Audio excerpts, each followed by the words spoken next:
નમસ્કાર, કેમ છો તમે બધા? આજે આપણે પાછા ભેગા થઈ ગયા છીએ એક નવા ચેપ્ટર સાથે. ચેપ્ટરનું નામ છે પ્રકાશ, પરાવર્તન અને વક્રીભવન. હવે આ ચેપ્ટરમાં આપણે પ્રકાશના પરાવર્તન અને વક્રીભવનની ચર્ચા કરવાની છે અને પ્રતિબિંબોની પણ ચર્ચા કરવાની છે. એ પહેલા આપણે પ્રકાશ વિશે માહિતી મેળવીએ.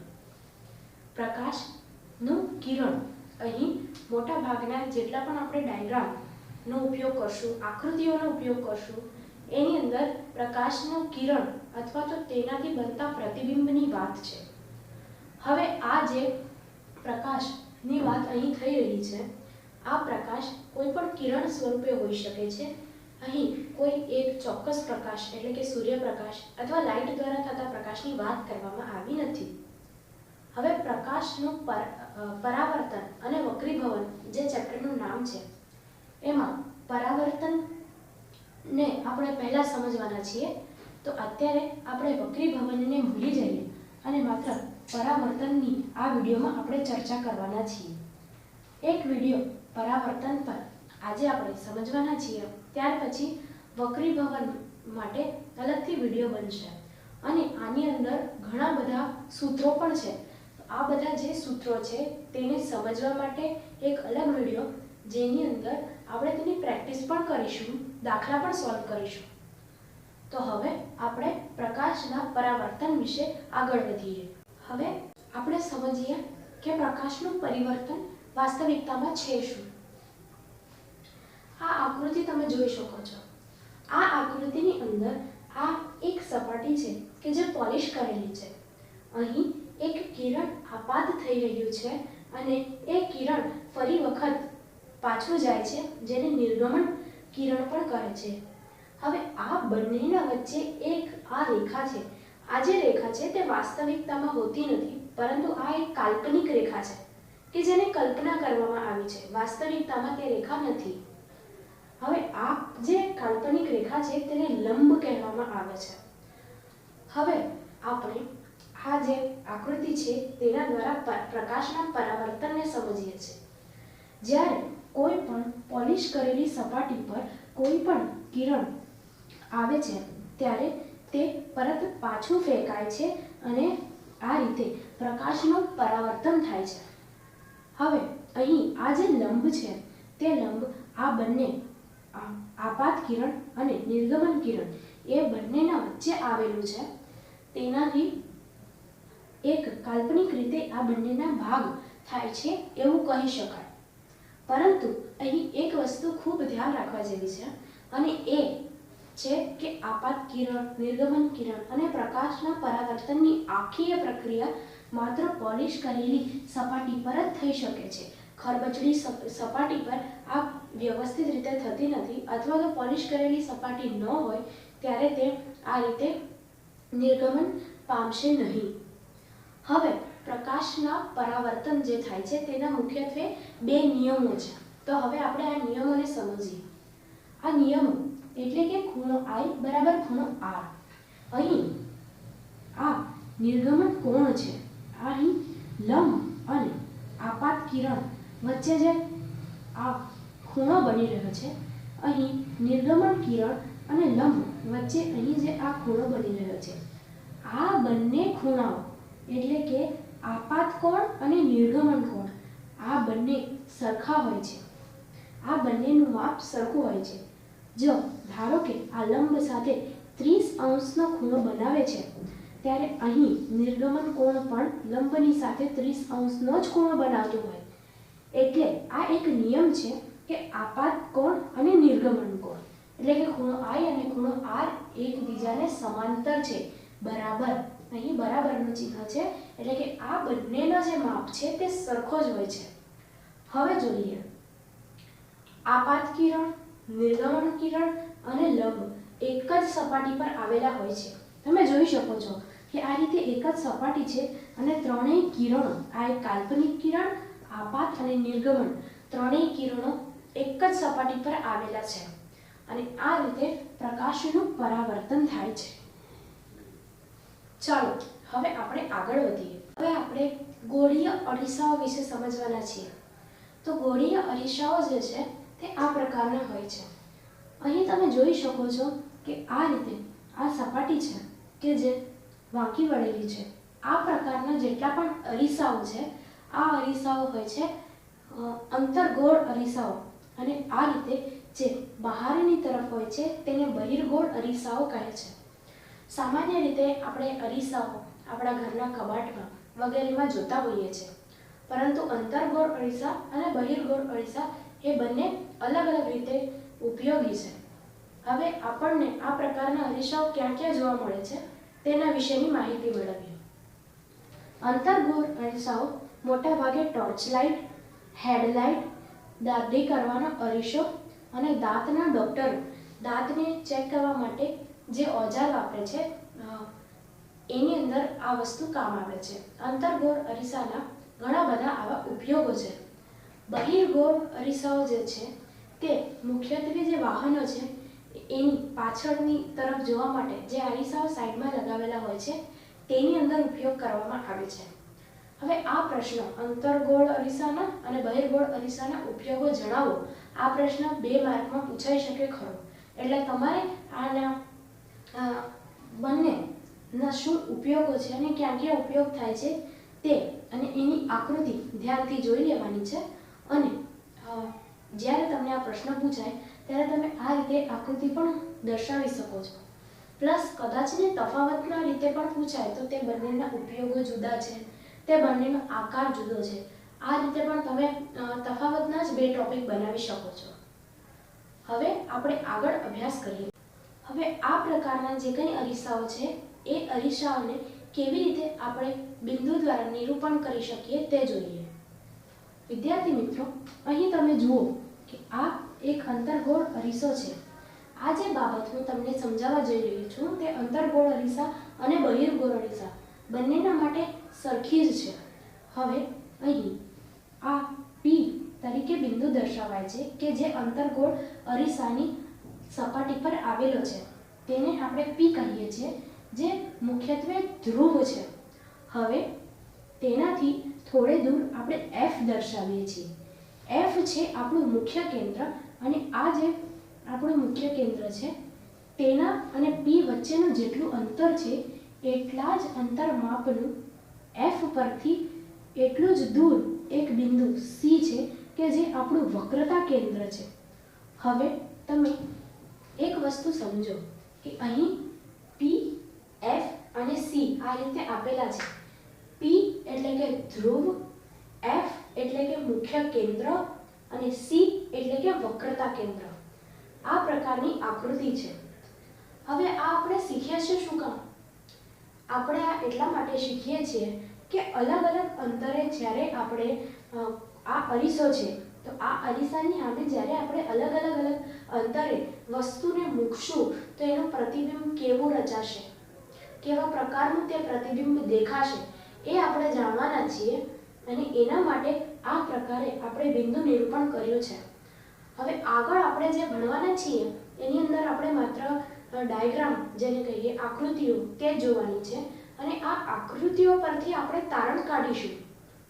હવે તમે મને કહો કે આ જેટલી આ આખી રેખા છે તો તેમાં હું કોઈ પણ વસ્તુ મૂકું તો ક્યાં ક્યાં મૂકી શકું? સૌપ્રથમ હું ક્યારેય પણ કોઈ વસ્તુ ખૂબ દૂર મૂકું. જ્યારે આ વસ્તુ ખૂબ દૂર મૂકેલી હોય ત્યારે તે અનંત અંતરે વસ્તુ મૂકેલી છે એવું કહેવાય. પછી હું આવી રેખા પર ક્યાંક કોઈ વસ્તુ મૂકી દઉં. અહીં હું C થી થોડું દૂર વસ્તુ મૂકું છું. ત્યાર પછી હું આ કેન્દ્ર પર પણ વસ્તુ મૂકી શકું છું. આ C જે કેન્દ્ર છે ત્યાં હું કોઈ પણ વસ્તુને મૂકી શકું. C અને F ની વચ્ચે પણ કોઈ પણ બિંદુમાં હું વસ્તુ મૂકી શકું છું, અને ત્યાર પછી F પર વસ્તુ મૂકી શકું છું, અને F અને P ની વચ્ચે વસ્તુ મૂકી શકું. આ રીતે અલગ અલગ અંતરે ધીમે ધીમે નજીક આવતા જતા જ્યારે આપણે વસ્તુ મૂકીએ છીએ તો એ વસ્તુનું જે પ્રતિબિંબ આ અરીસા પર રચાશે એ કેવા પ્રકારનું રચાશે એ જાણવાની હવે વારી છે. હવે હું તમને એ જણાવી દઉં કે આ વસ્તુનું જ્યારે આપણે જોઈશું ત્યારે તમારે શું આ ડાયાગ્રામ કેવી રીતે બને છે એ વસ્તુ ખાસ ધ્યાન રાખવાની છે. જો તમે આમાં ઘણા બધા આખા ચેપ્ટરમાં ઘણા બધા આવા ડાયાગ્રામ આકૃતિઓ છે, તમે દરેક આકૃતિઓને યાદ ન રાખી શકો તો તમારી પાસે એક હજુ ઓપ્શન છે કે તમે આકૃતિઓને દોરવાનું શીખી જાઓ. તો તમારે આ દરેક આકૃતિઓને ધ્યાનથી જોવાની છે અને દોરવાનું શીખી જવાનું છે. હવે આ જે કોઈ આકૃતિ આપણે દોરીશું તો એ વસ્તુ આપણે ક્યાં મૂકેલી છે એનું અંતર અને ક્યાં પ્રતિબિંબ રચાય છે એનું અંતર એ આપણે લખવાનું છે અલગથી. અને એ જે વસ્તુ, ધારો કે આટલી મોટી આપણે અહીં એક વસ્તુ મૂકેલી છે તો એનો જે પ્રતિબિંબ રચાય છે તે તેનાથી વસ્તુ કરતાં નાનું રચાય છે, વસ્તુ કરતાં મોટું રચાય છે, વસ્તુ જેટલું રચાય છે, આમ સીધી રીતે દર્શાય છે કે આમ ઊંધું દર્શાય છે, એ બધું જ વસ્તુ આપણે આમાં સમજવાનું છે. અને ત્યારે આપણે તેનું પણ એક ડાયાગ્રામ આખું બનાવીશું અને તેને સરળતાથી કેવી રીતે યાદ રખાય એના વિશે પણ હું તમને કહીશ. અહીં સૌપ્રથમ આપણે વસ્તુને અનંત અંતરે રાખીને જોઈએ કે અરીસા પર કેવા પ્રકારનું પ્રતિબિંબ રચાય છે. જ્યારે આપણે વસ્તુને અનંત અંતરે રાખીએ છીએ ત્યારે તે વસ્તુની કિરણ અહીં આવે છે, અરીસા પરથી તે F પર જાય છે અને આ રીતે F માં જે કિરણો છે તે છેદે છે. એટલે કે જે પ્રતિબિંબ બનશે તે બિંદુ F પર બનશે. તો હવે આપણે બિંદુનું સ્થાન શું લખીશું? F પર. હવે આપણે જોઈએ કે આ જે અહીં જે પ્રતિબિંબ રચાશે તે કેવું રચાશે? નીચેના તરફ. નીચેની તરફ જ્યારે પ્રતિબિંબ રચાય ત્યારે તે ઉલટું હોય. તો પ્રતિબિંબ કેવું હશે? ઉલટું. અને એક વસ્તુ ખાસ યાદ રાખજો કે જ્યારે પ્રતિબિંબ ઉલટું રચાય ત્યારે તે વાસ્તવિક હોય અને જ્યારે પ્રતિબિંબ ચત્તુ રચાય ત્યારે તે આભાસી હોય. તો અહીં જ્યારે ઉલટું પ્રતિબિંબ રચાશે ત્યારે તે સ્વાભાવિક રીતે વાસ્તવિક હોવાનું. અને તેનું પરિમાણ તમે જુઓ કે તેની સાઈઝ કેટલી નાનકડી છે. એટલે કે જે અનંત અંતરેથી વસ્તુનો પ્રકાશ આવે છે ત્યારે તેનો જે પ્રતિબિંબ રચાય છે તે ખૂબ જ નાનો અથવા નહિવત હોય છે. હવે આ રીતે પરીક્ષાની અંદર તમને ડાયાગ્રામ પૂછાઈ શકે છે ત્યારે તમારે આ આખી આકૃતિ દોરવાની છે. આ આકૃતિ દોરીને તેનું પ્રતિબિંબનું સ્થાન ક્યાં છે તે દર્શાવવાનું છે. બરાબર. પછી તેની જે સાઈઝ છે, પરિમાણ જેને કહી શકીએ, તે નાની છે કે વસ્તુ કરતાં મોટી છે આ તમારે દર્શાવવાનું છે. અને વાસ્તવિક છે, ઉલટું છે એટલે કે તેનો કેવો પ્રકાર છે, ઊંધું છે અથવા તો ચત્તુ, જે તરફ આપણી વસ્તુ છે તે તરફ છે કે નહીં એ આપણે દર્શાવવાનું છે. પણ એક વસ્તુ ખાસ યાદ રાખજો કે જો પ્રતિબિંબ ઉલટું રચાય તો તે વાસ્તવિક હોય અને જ્યારે પ્રતિબિંબ સીધું રચાય ને ત્યારે તે આભાસી હોય એવું કહી શકાય. તો અહીં આ પ્રતિબિંબ વાસ્તવિક અને ઉલટું રચાય છે. હવે આપણે આગળ જોઈએ અને આપણે C થી થોડે દૂર આ જગ્યાએ આપણી વસ્તુ મૂકીને જોઈએ. હાલો, હવે આપણે વસ્તુ મૂકીને જોઈએ. વસ્તુ આપણે મૂકી છે C થી થોડા અંતરે. હવે આ જે વસ્તુ છે તેના જે કિરણો છે તે સીધા જ અરીસા તરફ જાય છે. હવે તમે એક વસ્તુ સમજી લો, જ્યારે આ રીતે અરીસા તરફ સીધા કિરણો જતા હોય ત્યારે તે ફરી વખત F બિંદુ પરથી આવે અને ધારો કે કિરણ આ રીતે F બિંદુ પરથી જતા હોય તો તે આગળ જતા સીધા થઈ જાય છે. તો હવે જોઈએ, જ્યારે આ રીતે સીધો પ્રકાશ અરીસા તરફ જાય છે ત્યારે તે F માંથી ફરી વળે છે. હવે અહીંથી આપણે બીજી પ્રકાશની રેખા મોકલવાના છીએ જે C પરથી પસાર થશે અને આ રીતે અરીસા સુધી જશે. તમે અહીંયા જોઈ શકો છો કે આ બંને જે રેખાઓ છે, આ બંને કિરણો જે છે તે અહીં છેદે છે એટલે અહીં નિર્માણ થશે આપણા પ્રતિબિંબનું. અહીં આ પ્રતિબિંબ રચાય છે. હવે આપણે પ્રતિબિંબના સ્થાન અને તેના પરિમાણ તથા પ્રકાર વિશે માહિતી ભરીએ. આકૃતિના આધારે જોઈએ તો આપણે C થી દૂર આપણી વસ્તુ લીધી હતી અને હવે તેના પ્રતિબિંબનું સ્થાન છે C અને F ની વચ્ચેની જગ્યાએ. C અને F ની વચ્ચે પરિમાણ તમે જોઈ શકો છો કે આ વસ્તુ કેટલી મોટી છે, તેમ છતાં અહીં જે પ્રતિબિંબ રચાય છે તે વસ્તુ કરતાં નાનું છે, તો અહીં વસ્તુથી નાનું પ્રતિબિંબ રચાય છે. અને તેનો પ્રકાર કેવો છે? આ ઉલટું પ્રતિબિંબ છે અને તે ઉલટું છે એના કારણે એવું કહી શકીએ કે તે વાસ્તવિક પણ છે. તો વાસ્તવિક અને ઉલટું પ્રતિબિંબ રચાય છે. હવે હું તમને એક વાત હજી કહેવા માંગુ છું કે આ રીતે જ્યારે આપણે અંતર્ગોળ અરીસાની અંદર કોઈ પણ પ્રકારની વસ્તુનું પ્રકાશનું નિરૂપણ કરતા હોઈએ ત્યારે તમે એક વસ્તુ ખાસ ધ્યાનમાં રાખજો કે તેનો પ્રકાર વાસ્તવિક અને ઉલટું આ જ જે પ્રતિબિંબ છે તેનો પ્રકાર આ જ હોવાનો છે.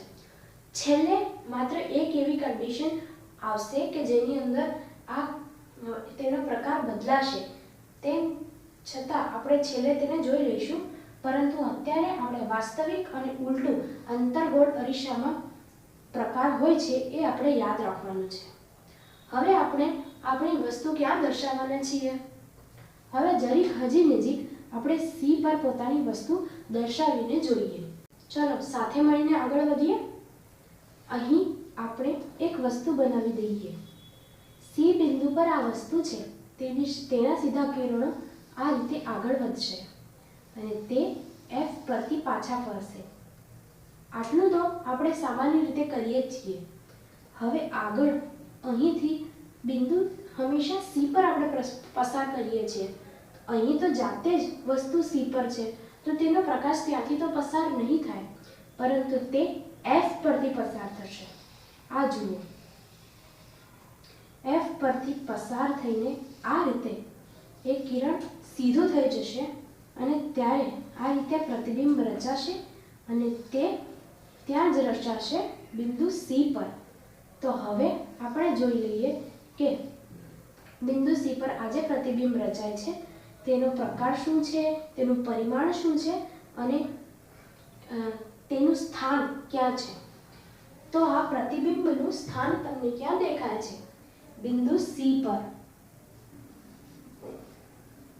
તેનું પરિમાણ કેટલું છે? આ જેટલો માપ છે આ માપ પણ એટલું જ છે, એટલે કે વસ્તુ જેટલું છે.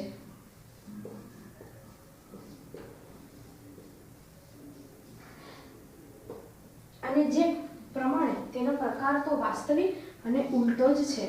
તો અહીં આપણને C નું પણ નિરૂપણ આવડી ગયું. હવે આપણે વસ્તુને મૂકી જોવાના છીએ C અને F બંનેની વચ્ચેના ભાગમાં. તો ચાલો જોઈએ. હવે C અને F ની વચ્ચે આપણે વસ્તુ મૂકી જોઈ છે. આ રીતે વસ્તુનો પ્રકાશ અરીસા પર પડશે. ત્યાર પછી તે ફરી વખત F બિંદુમાંથી પાછળ ફરશે. હવે આ જે વસ્તુ આપણે અહીં મૂકેલી છે તેની જે રેખા છે એને આપણે શામાંથી પાસ કરીએ? C માંથી કે F માંથી? અહીં આપણે F ને બદલે C માંથી આ રેખાને પાસ કરવાના છીએ. ચાલો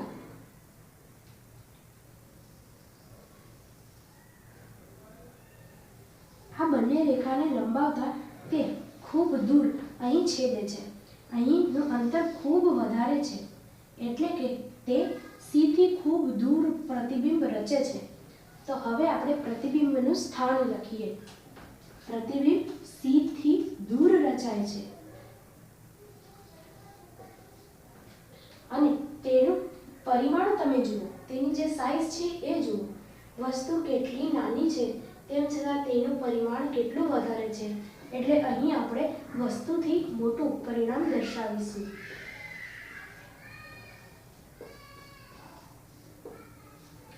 તો આ રીતે અલગ અલગ પ્રકારની આકૃતિઓ આપણે દોરવાની છે. હવે આપણે F ની ઉપર વસ્તુ મૂકીને જોઈએ. જ્યારે આપણે વસ્તુને F પર મૂકીએ છીએ ત્યારે આ રીતે પ્રકાશનું કિરણ જાય છે અને ફરી વખત F માંથી જ પસાર થઈને બહાર નીકળી આવે છે. હવે આપણે શું કરવાના છીએ? આ સી માંથી કિરણ પસાર કરીશું વસ્તુના કિરણ તરફ, જે અરીસા તરફ જશે. તમે જોઈ શકો છો કે આ બંને આગળ જતા મળતા નથી, પરંતુ તે અનંત અંતરે ચોક્કસપણે મળશે અને તેનું પ્રતિબિંબ પણ રચાશે. તો હવે આ પ્રતિબિંબને આપણે સમજીએ. તેનું સ્થાન ક્યાં આવેલું છે? તો પ્રતિબિંબ અનંત જગ્યાએ રચાશે, તો આપણે તેને અનંત સ્થળે લખી દઈએ. અને ત્યાર પછી તેનું પરિમાણ કેવું છે? તો તેનું પરિમાણ આપણે કેવી રીતે જોઈ શકીએ? કારણ કે તે તો અનંત અંતરે છે, એટલે આપણે તેને વિવિધ લખશું.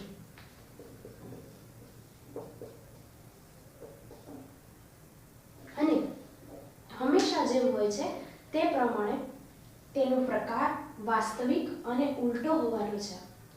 હવે આપણે વસ્તુને P અને F જે બિંદુઓ છે તેમની વચ્ચે મૂકીને તે કેવું રચાશે તેના વિશે જોઈએ.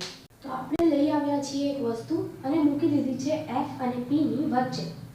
હવે જ્યારે આ કિરણ પસાર થશે ત્યારે આ કિરણ સીધું પસાર થવાને બદલે P ની અંદર પસાર થશે. જ્યારે આપણે આ રીતે કિરણને પસાર કરીએ છીએ ત્યારે તે કેવી રીતે કોઈ પણ કિરણ F ને અડી શકે? અહીં વચ્ચે તમે જ વિચાર કરો કે જો આ F ને અડે તો આ તો એક સીધી રેખા બની જાય. એટલા માટે આ જે કિરણ છે તે આ રીતે નીકળી જાય છે. હવે આપણે આ વસ્તુની સાથે C બિંદુને અરીસા સાથે જોડવાના છીએ. ચાલો જોઈએ. આ પ્રકારે કિરણની રચના થશે. તો અહીં તમને કિરણ અહીં જ છેદતા દેખાશે, કારણ કે જે પ્રતિબિંબ છે તે આ કન્ડિશનમાં ઉલટું રચાતું નથી. તમે અહીં ઉલટું પ્રતિબિંબ નથી જોવાના. અહીં આપણને પ્રતિબિંબ ચત્તું મળે છે, અને જ્યારે પ્રતિબિંબ ચત્તું મળે ત્યારે તે આભાસી મળે. આભાસી અને ચત્તું. અત્યાર સુધી આપણે જોતા હતા કે જ્યારે આપણે અનંત અંતરે કોઈ વસ્તુને મૂકીએ છીએ C થી દૂર, C પર, CF ની વચ્ચે, F પર, ત્યારે જે પ્રતિબિંબ છે તે વાસ્તવિક રચાતા હતા અને નીચેની તરફ એટલે કે ઉલટા રચાતા હતા. પણ આ એક એવો કેસ છે, અંતર્ગોળ અરીસાનો એવો આ એક જ કેસ છે કે જેની અંદર આભાસી અને ચત્તુ પ્રતિબિંબ રચાય છે. તો બાકી બધામાં તમારે પ્રતિબિંબનો પ્રકાર છે તો એ યાદ કરવાની જરૂર નથી, પરંતુ આની અંદર તમારે ખાસ યાદ રાખવાનું છે કે આ એક માત્ર જેવું છે કે જેની અંદર આભાસી અને ચત્તુ પ્રતિબિંબ રચાય છે. હવે પરિમાણ જોઈએ. પરિમાણ આપણે વિવધાર્થ લખવાનું છે.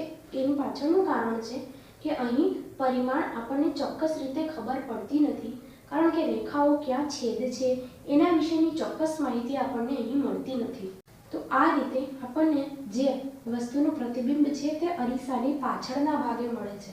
આ એક અપવાદરૂપ છે એમ પણ આપણે ગણી શકીએ છીએ, કારણ કે અત્યાર સુધી આપણે જેટલી પણ કન્ડિશન જોઈ એની અંદર આ રીતે ક્યારેય અરીસાના પાછળના ભાગે આપણને પ્રતિબિંબ મળતું ન હતું. તો હવે હું તમને કહી દઉં કે પરીક્ષાની અંદર તમને પૂછાઈ શકે છે કે તમે કોઈ પણ એક ધારો કે તમે એવું પૂછાઈ જાય કે C પર બિંદુ C પર કોઈ વસ્તુ મૂકીને તમારે એનું ડાયાગ્રામ આકૃતિ બનાવવાની છે અને તેનું સ્થાન, પરિમાણ તથા તેનો પ્રકાર લખવાનો છે.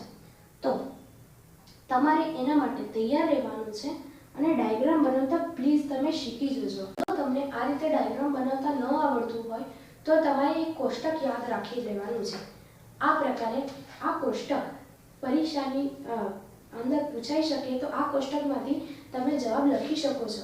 પાઠ્યપુસ્તકની અંદર આ કોષ્ટક આપેલું છે. તમે જો આ ડાયાગ્રામ બનાવતા જાણતા હો, આવડતું હોય અને આટલી બધી પ્રેક્ટિસ કર્યા પછી તમે શીખી પણ ગયા હશો, તો તમારે ચોક્કસપણે આ કોષ્ટક યાદ કરવાની જરૂર નથી. તેમ છતાં તમારે જો આકૃતિ ન આવડતી હોય તો તમારે આ કોષ્ટક યાદ કરવાનું જ છે. તમે આ રીતે આ કોષ્ટક વ્યવસ્થિત રીતે ચોપડીની અંદર જોઈ શકો છો. હવે આપણે આગળ વધીએ. હવે આપણે વાત કરીએ કે જ્યારે બહિર્ગોળ અરીસાની અંદર કોઈ પણ પ્રતિબિંબ રચાય છે ત્યારે તે કેવું રચાય છે અને વસ્તુને ક્યાં મૂકવામાં આવે છે. પરંતુ આની અંદર આપણે ખુશ થવાની વાત એટલા માટે છે કારણ કે અત્યારે આપણે અંતર્ગોળ અરીસાની અંદર 6 પ્રકાર છે, 6 અલગ અલગ જગ્યાએ સ્થાને વસ્તુને મૂકી. તેમ છતાં અહીં આપણે આટલી બધી મહેનત કરવાની કોઈ પણ જરૂર નથી. અહીં માત્ર આપણે 2 જ એવી જગ્યા છે કે જ્યાં આપણે મૂકવાના છીએ વસ્તુને અને એનું અંતર જોવાના છીએ, એનું પ્રતિબિંબનું આપણે નિરીક્ષણ કરવાના છીએ. તો સૌપ્રથમ તો આપણે અનંત અંતરે વસ્તુને મૂકીશું. તો અનંત અંતરે જ્યારે આપણે વસ્તુને મૂકીએ છીએ ત્યારે આ પ્રકારની કિરણો આવે છે અને આ રીતે તે ફરી જાય છે. પરંતુ અહીં જે કંઈ પણ થશે તે અરીસાના પાછળના ભાગે થશે. અહીં આપણને આ રીતે આપણને પ્રતિબિંબ મળશે કે જે F પર જોવા મળશે. તો આ રીતે બહિર્ગોળ અરીસાની અંદર કિરણો પાછા ફરી જાય છે, તેમ છતાં જે પરિમાણ છે તે અરીસાના અંદરના ભાગમાં આપણને જોવા મળે છે. એની સાથે આપણે એક હજી વાત યાદ રાખવાની છે કે આપણે જે 2 રીતો જોવાના છીએ અહીં, ત્યારે આપણને આભાસી અને ચત્તુ પ્રતિબિંબ જોવા મળવાના છે. અહીં આપણને વાસ્તવિક ઉલટું નહીં પરંતુ તેનાથી એકદમ વિપરીત આભાસી અને ચત્તુ પ્રતિબિંબ જોવા મળવાનું છે. હવે તમે જોઈ શકો છો કે જે સ્થાન છે પ્રતિબિંબનું તે અરીસાના પાછળના ભાગમાં F પર છે. તેનું પરિમાણ કેટલું છે? આ તો માત્ર એક નાનું બિંદુ છે, એટલે તેનું જે પરિમાણ છે તે ખૂબ નાનું છે અને આભાસી અને ચત્તુ તેનો પ્રકાર છે. હવે આપણે કોઈ પણ જગ્યાએ વસ્તુને મૂકી શકીએ છીએ. અનંત અંતરેથી લઈને અહીં સુધી આપણે કોઈ પણ વસ્તુને ક્યાંય પણ મૂકી શકીએ છીએ. બસ 2 જ આકૃતિઓ આપણે બહિર્ગોળ અરીસામાં મળવાના છીએ. તો ચાલો હવે આપણે વસ્તુને ક્યાંય પણ મૂકી જોઈએ. આપણે વસ્તુને અહીં મૂકી જોઈએ. અહીંથી આ રીતે કિરણ પસાર થશે કે જે આ રીતે પાછું ફરશે, પરંતુ આ કિરણ F માંથી પસાર થશે. હવે આપણે જોઈએ અહીં એક કિરણ પસાર થશે C તરફ. હવે તમે જુઓ કે આ બંને, આ જે આપાત કોણ, નિર્ગમન કોણ અહીં તમને દેખાય છે, આ બંને વચ્ચેથી આપણે એક રેખાને પસાર કરવાના છીએ કે જે C માં મળે છે. આ રીતે આ રેખા C માં મળે છે અને આ રીતે આપણે પરિમાણ મેળવી શકીએ છીએ. એટલે કે વસ્તુને આપણે જ્યારે અનંત અંતરે ન મૂકતા અનંત અંતરથી અહીંના કોઈ પણ વચ્ચેના ભાગમાં મૂકીએ ત્યારે તે આ રીતે કિરણ પસાર થાય કે જે ફરી વખત તેનું પરાવર્તન થઈ જાય છે.